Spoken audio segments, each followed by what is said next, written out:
Hello, everyone. This is our project. Our project is called SafeListing, and I'm Lucas. I'm Brian. I'm Mir. I'm Parsa. And I'm Abdul. So why safe listing? It's inspired by real world housing exploitation of international students and immigrants. Renters struggle with complex legal terms and hidden clauses. Safe listing analyzes the legal agreement and the landlord's information provided by the user to detect whether the document is at risk of fraud. So you could receive scam and red flag clause detection, comparing to the state laws, get follow-up questions to ask the landlord about the lease, and then get a list of lawyers along with their language preference to contact for further action. If the user believes that the landlord is a fraud, they can report the person. They must provide legal evidence. AI will analyze the evidence to determine if it is reasonable to accept the report, and all potential fraud people will be stored into a database for further reference. Okay, so for our project, we built an AI-driven lease analyzer powered by Gemini API. It's designed to help users evaluate lease documents quickly.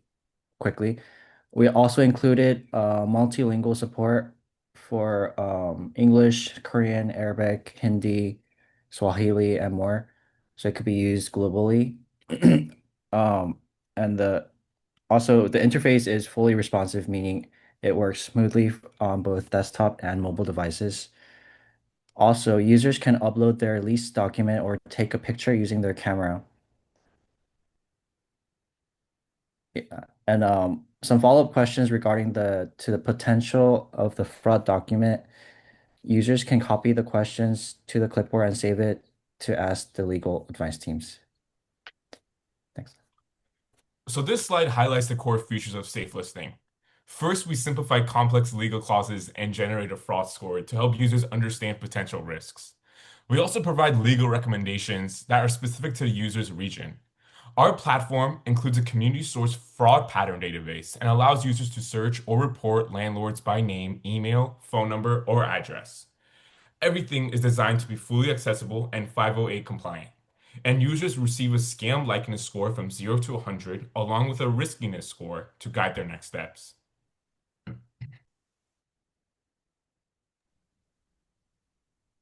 So our project actually uses a Next.js 15 front end with a Tailwind CSS. This is designed for accessibility, especially accessibility in mind, with including things like dark mode, keyboard navigation, and screen reader support. And on the back end, we used Fast API with Docker deployed through render. So we store our data like suspect landlords and multilingual lawyer profiles in MongoDB Atlas.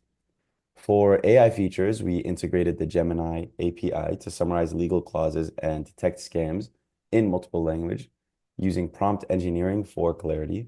The app is deployed on an AWS EC2 T2 micro instance. We focused on performance and accessibility, making sure that the app works smoothly even on low-end mobile devices, which is crucial for our users.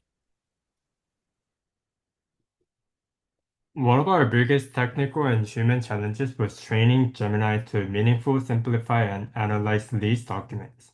Most leases are dense, inconsistent, and full of legalese. Words like indefinite, an arbitration clause, or right of entry may be harmless in one lease but suspicious in other depending on how they are phrased. That means we couldn't just prompt the model to simplify or translate. We had to teach it how to interpret context.